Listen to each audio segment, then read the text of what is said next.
Hello everyone, this is Kevin, your entrepreneur, and let's start the day off with a sort of a fun story, or maybe, I don't know if it's fun, maybe it's kind of like funny and, oh man, really. Forgive, I don't have a logo for this company, that's how new it is. But apparently there is a company in China, a startup, who basically decided they wanted to get into the gig economy. And the gig economy is definitely exploding in China. It's not just exploding here. And China, for some reason, and you can debate whether it's because of, the type of people, the money they make, I don't know, but the gig economy has really exploded in China. And there was a guy who decided, hey, he wanted to create one of these apps, and he came up with Sharing e-umbrella, if memory serves. That's the name. And the idea is for like $2.75 American money. I don't know what the exact price is, that's why I'm using American dollars. You can rent an umbrella for the day, and then it would be like 75 cents every day afterwards. And he started out with nearly 300,000 umbrellas. So that's not a terrible idea. There's like a little electronic code. Once you pay, put your credit card info in, or not the info, you use the app, and you use the app to unlock umbrella. They give you a code, and boom, you've got the umbrella. Well, apparently almost all of those umbrellas have been stolen.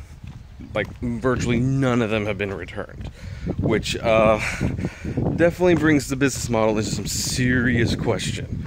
Some people are telling him that the guy who founded this said, okay, that was obviously a bad idea. Not everything should be rented out via an app. And, on the surface, that's kind of what it sounds like. But I would like to offer a little bit of an opinion. This might not be the worst thing in the world. Because, keep in mind, for years, Blockbuster was not making money off rentals. They were making money off late fees. And what this guy has discovered, essentially, is that, hey, we have a service people want to use, but we have a service people just don't want to return. So we're not in the business of renting out umbrellas.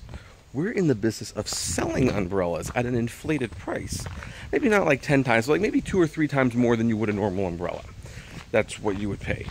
The owner of the app, or the founder, says that he still plans to expand and distribute 30 million umbrellas in China.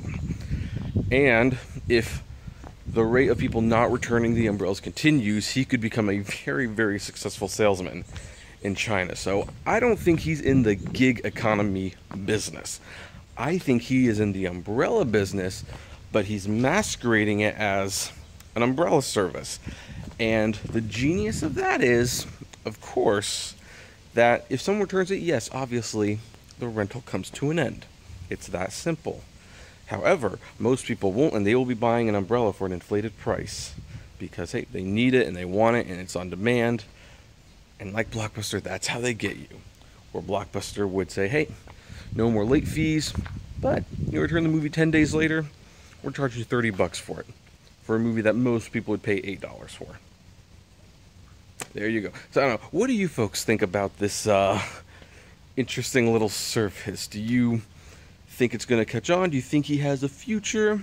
I would love to know. Comment below, like, favorite, share, subscribe. If you enjoy the videos I make, consider becoming a Patreon member or buying some swag from the Great Media Universe store. And as always, flame responsibly. Have a good one.